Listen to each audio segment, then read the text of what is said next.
سیالکوٹ کے ایک شاہانہ marriage hall میں ہر طرف خوشیوں کا ماحول تھا۔ پھولوں کی خوشبو، روشنیاں، دوستوں کی ہنسی مذاق، قریبی رشتہ داروں کی بھاگ دوڑ، ہر جانب زندگی ہی زندگی تھی۔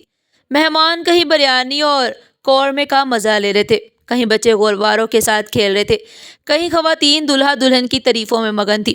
اس سٹیج پر ہمارا دلہا ڈاکٹر ریحان کھڑا تھا، سجی ہوئی شیروانی، نفاست، وقار اور چہرے پر وہ معصوم سی گھبراہٹ کہ بس دلہن آ جائے اور زندگی مکمل ہو جائے۔ کچھ ہی دیر میں ابیرہ کے سٹیج پر آنے کا وقت تھا۔ ابیرہ سیالکوٹ کی وہ لڑکی جس کے حسن اخلاق اور شرافت کا چرچا ہر جگہ تھا، پڑھی لکھی، سلجھی ہوئی، نرم مزاج اور ہر دل عزیز۔ ان کا خاندان شہر میں خاصا معزز اور خوشحال، بڑا سا اور اچھی حیثیت اور عزت والا خاندان تھا۔ لیکن ابیرہ کے دل میں ایک ایسا راز تھا جو اس کی مسکراہٹ کے پیچھے چھپا ہوا تھا، جیسے کوئی نہیں جانتا تھا۔ روحان اپنے دوستوں کے ساتھ کھڑا مسکرا رہا تھا۔ دوست اسے چھیڑ رہے تھے، ڈاکٹر صاحب، عادل کی دھڑکن زیادہ نہیں چل رہی دلہن کو دیکھ کر؟ روحان ہنسی میں بات ٹال دیتا مگر اس کی نظر بار بار داخلی دروازے کی طرف اٹھ جاتی۔ اچانک ہال میں میوزک بدلا، ایک میٹھا سا رومانوی نغمہ بجنے لگا۔ سب کی نگاہیں دروازے کی طرف اٹھ گئیں۔ وہاں سے ابیرہ اپنے نازک قدموں کے ساتھ آہستہ آہستہ سٹیج کی طرف بڑھ رہی تھی۔ اس کا لال جوڑا روشنیوں میں جلملا رہا تھا، ماتھے کی بندیاں، آنکھوں کا کاجل، ہلکی سی شرمائی ہوئی مسکراہٹ۔ روحان اسے دیکھ کر چند لمحوں کے لیے جیسے دنیا سے کٹ گیا۔ ابیرہ نے سٹیج پر قدم رکھا۔ روحان نے محبت بھری نظر سے اسے دیکھا۔ ابیرہ کے چہرے پر بھی ہلکی سی مسکراہٹ آئی، تالیاں بجنے لگی۔ لیکن اگلے ہی لمحے ایک زوردار آواز آئی اور ابیرہ زمین پر گر پڑی۔ ماحول میں کھلبلی مچ گئی۔ ڈاکٹر روحان کی آنکھوں سے خوشی غائب ہو کر خوف میں بدل گئی۔ مہمان دور پڑے، عورتیں چیخیں، مرد آگے بڑھ گئے۔ ابیرہ کی ماں اور بہن اسے گھبراہٹ میں اٹھا کر ساتھ والے کمرے میں لے گئی۔ روحان، اس کا خاندان سکتے میں آ گیا۔ سب کے ذہنوں میں ایک ہی سوال تھا، آخر ہوا کیا ہے؟ کیا ابیرہ کسی بیماری کی مریض ہے؟ کیا کوئی بات چھپائی گئی ہے؟ شادی پہلے ہی جلدی میں طے کی گئی۔ ابیرہ کے خاندان نے کہا تھا کہ بہتر تاریخ ایک ہی ہے۔ روحان کے گھر والوں نے بات مان لی مگر اب سب کو شک ہو رہا تھا۔ روحان نے آہستہ سے کہا، کہیں ہم سے کچھ چھپایا تو نہیں گیا؟ اگر لڑکی بیمار ہے تو ہم شادی نہیں ہونے دیں گے۔ حال میں جو چند لمحے پہلے ہنسی گونج رہی تھی وہاں اب سناٹا ہے اور بے چینی پھیل گئی۔ کوئی کہہ رہا تھا ابیرہ کو کوئی بہت بڑی بیماری ہے، کوئی کہہ رہا تھا شاید بخار ہے، مگر روحان کو کچھ بھی سمجھ نہیں آیا۔ وہ خود ڈاکٹر تھا، اسے اندازہ تھا کچھ نہ کچھ ضرور غلط ہے۔ اس نے فیصلہ کیا کہ وہ خود ابیرہ کو دیکھے گا اور کمرے کی طرف بڑھ گیا۔ روحان کمرے میں پہنچا تو ماحول بھاری تھا۔ ابیرہ نیم بے ہوش بستر پر لیٹی ہوئی تھی۔ اس کی ماں، اس کی آنکھیں لال تھی، بہنیں پریشان کھڑی تھی اور چند قریبی رشتہ دار دم سادے بیٹھے تھے۔ روحان سنجیدگی مگر نرم لہجے میں بولا، میں ابیرہ کا چیک اپ کرنا چاہتا ہوں، میں ڈاکٹر ہوں، مجھے سمجھنے دیں کہ اسے ہوا کیا ہے۔ ابیرہ کے والد نے پہلے جھجک دکھائی مگر حالات دیکھ کر ہاں کر دی۔ روحان نے ابیرہ کی نبض چیک کی۔ اس کی آنکھوں میں ٹارچ کی روشنی جاگ چکی تھی۔ ابیرہ کا چہرہ زرد تھا، ہونٹ خشک اور کمزور۔ یہ سب کسی عام تھکن کی علامات نہیں تھی۔ کچھ دیر بعد ابیرہ کو ہوش آیا۔ اس نے آنکھیں کھولی مگر اس کی نظر ڈری ہوئی، بھٹکی ہوئی اور بے چین تھی، جیسے وہ کچھ چھپانا چاہتی ہو۔ روحان اس کے قریب بیٹھا اور دھیمے لہجے میں بولا، ابیرہ، تم ٹھیک ہو؟ مجھے بتانا چاہتی ہو؟ ابیرہ نے سر ہلایا مگر زبان جیسے بند ہو گئی۔ روحان نے ابیرہ کے والدین سے پوچھا کہ ابیرہ کو پہلے کبھی ایسا ہوا، کوئی بیماری، کوئی ٹینشن؟ ابیرہ کے والد بولے، نہیں، کبھی ایسا کچھ نہیں ہوا، وہ ٹھیک ہے، بس شاید شادی کی ٹینشن زیادہ ہو گئی ہوگی۔ روحان کے لیے یہ بات ہضم نہ ہوئی۔ اسے لگا جیسے کوئی بہت بڑی بات چھپائی جا رہی ہے۔ اس نے گہری سانس لی اور کہا، میں ابیرہ کا میک اپ ہٹوا کر اس کا چہرہ دیکھنا چاہتا ہوں، کچھ چیزیں چیک کرنی ہے۔ ابیرہ کے گھر والوں نے فوری مخالفت کی۔ ماں نے غصے میں کہا، یہ کیا بات ہوئی؟ ابھی میک اپ کیسے ہٹایا جائے؟ لوگ کیا کہیں گے؟ مگر روحان کے والد کھڑے ہو گئے، سخت لہجے میں کہا، ہمارا بیٹا ڈاکٹر ہے، اگر اسے شک ہے تو ہم سچ جاننا چاہتے ہیں۔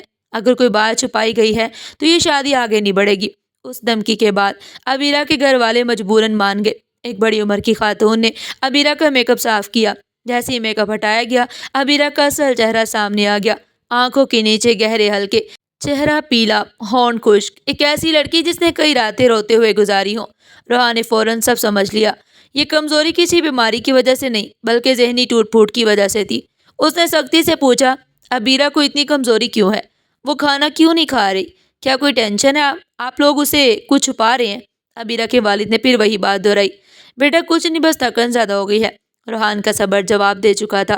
وہ ایک ڈاکٹر تھا اور ایک ایماندار انسان بھی، وہ دھوکہ برداشت نہیں کر سکتا تھا۔ اس نے غصے میں کہا، دیکھیے میں بے وقوف نہیں ہوں، ابیرہ شدید ذہنی دباؤ میں ہے، یہ معمولی بات نہیں۔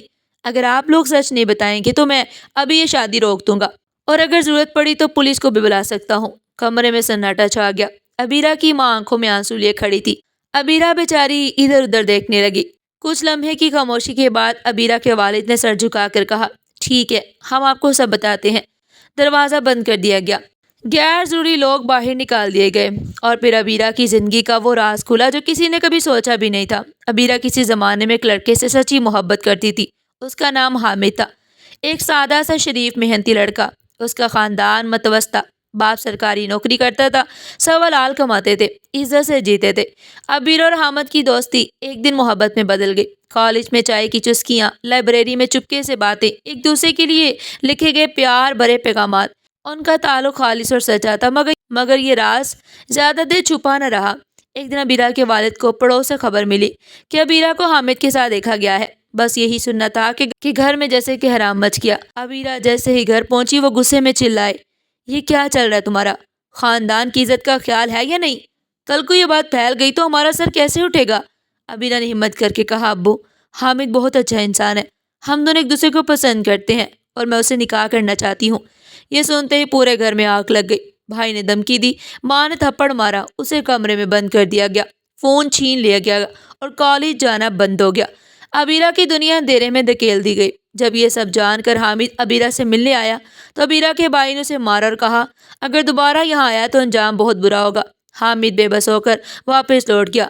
نہ پیسہ، نہ طاقت، صرف محبت تھی، مگر اس محبت کو ابیرہ کے خاندان نے قبول نہ کیا۔ ادھر ابیرہ روز بروز ٹوٹتی ہی جا رہی تھی، کھانا بند، نیند بند، زندگی جیسے رک گئی۔ پھر ایک دن اچانک ابیرہ کی شادی کا فیصلہ کر دیا گیا روحان کے ساتھ۔ وہ بے بسی میں سب مان گئی، لیکن اندر سے مر چکی تھی۔ اسی ٹوٹ پھوٹ نے اسے شادی کے دن بے ہوش کر دیا۔ روحان یہ سب سن کر کچھ لمحے خاموش رہا، پھر مضبوط لہجے میں بولا، انکل، آپ نے یہ ظلم کیا۔ اگر ابیرہ کی خوشی حامد کے ساتھ ہے تو اسے اس کے ساتھ ہونا چاہیے۔ میں چاہتا ہوں حامد کو بلایا جائے، ابیرہ اسی سے نکاح کرے۔ ابیرہ کے والدین صورتحال دیکھ کر مان گئے۔ ابیرہ کا بھائی حامد کو لینے گیا۔ حامد گھر میں بیٹھا رو رہا تھا۔ آج ابیرہ کی شادی تھی۔ وہ دل پر پتھر رکھ کر خاموش بیٹھا تھا۔ دروازہ کھلا، ابیرہ کا بھائی اندر آیا۔ حامد کو دیکھ کر بولا، چل، ابیرہ تجھ سے نکاح کرنا چاہتی ہے۔ حامد کو یقین نہ آیا بات سن کر۔ اس کی آنکھوں میں امید کی چمک آ گئی۔ وہ فوراً تیار ہوا اور ہال پہنچ گیا۔ وہاں پہنچتے اسے دولہے کے کپڑے پہنائے گئے اور اسٹیج پر بٹھا دیا گیا۔ ہال میں سرگوشیاں پھیل گئیں۔ ارے دولہا بدل گیا، یہ کیا ہو رہا ہے؟ ابیرہ کے والدین کا دل دہلنے لگا، مگر اس سے پہلے کہ بات بگڑتی، روحان اسٹیج پر چڑھا، مائک پکڑا اور بولا، سب لوگ سنیں، ابیرہ اور حامد ایک دوسرے سے سچی محبت کرتے ہیں۔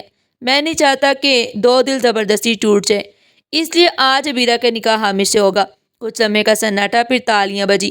لوگ روحان کی انسانیت اور ہمت کی تعریف کرنے لگے۔ جب نکاح ہوا تو ابیرہ کی آنکھوں میں خوشی کے آنسو آ گئے۔ حامد نے اس کا ہاتھ تھاما اور ہال میں خوشی کی لہر دوڑ گئی۔ روحان خاموشی سے اپنی بارات لے کر واپس لوٹ گیا، لیکن ایک عظیم انسان کے طور پر جس کا دل سب کے دلوں میں بس گیا۔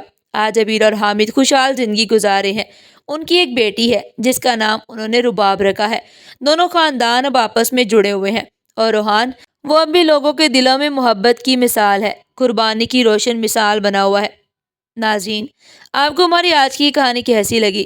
کمنٹ سیکشن میں اپنی قیمتی رائے کا اظہار ضرور کیجیے گا، اور اس طرح کی مزید سبق آموز کہانیاں سننے کے لیے چینل کو سبسکرائب کریں، ویڈیو کو لائک کریں اور زیادہ سے زیادہ شیئر کریں۔ پھر کل ملتے ہیں ایک نئی کہانی کے ساتھ، تب تک کے لیے اللہ حافظ۔